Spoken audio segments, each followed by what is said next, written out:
నమస్కారం. Welcome to Radha's ప్రాచీన ప్రాంగణం. సప్త ఋషులనే శీర్షికలో భాగంగా మనము 5వ సప్త ఋషి అయినటువంటి కశ్యప ప్రజాపతి గురించి మాట్లాడుకుంటూ ఉన్నామండి. అయితే ఈయన భార్యలలో వినత, కద్రువ అని ఇద్దరు అక్క చెల్లెళ్ళు ఉంటారు. వాళ్ళ గురించి ఇప్పుడు మనం తెలుసుకుంటున్నాం.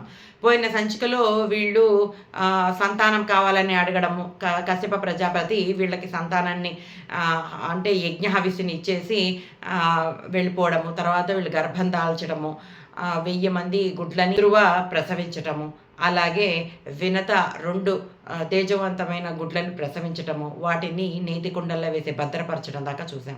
అలా కాపాడుకుంటూ ఉంటారండి.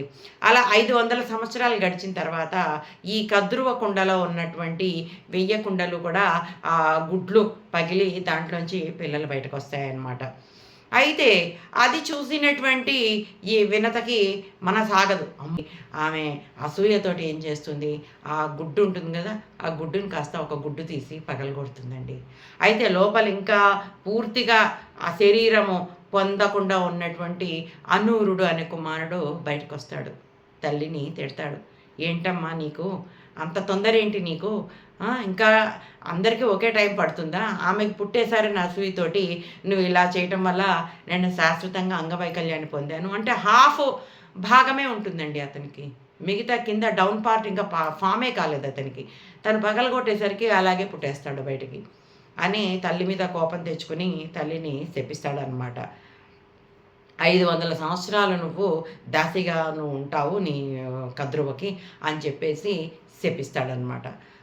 అసలు ఈ అసూయ ద్వేషాలు అప్పట్లోనే ఉండేవి, కానీ ఎప్పటికప్పుడు శాపాల ద్వారా శిక్షలు వేస్తూనే ఉన్నారండి. ఎవరు వదిలిపెట్టలేదు దేవుడు. ఇప్పుడు ఏదో కర్మఫలం అని మనం అంటూ ఉంటాం, కానీ అప్పట్లో అయితే ఇమీడియట్గానే ఎఫెక్ట్ ఉండేదన్నమాట. వెంటనే తప్పు జరిగిన వెంటనే శిక్ష అమలు జరిగేది.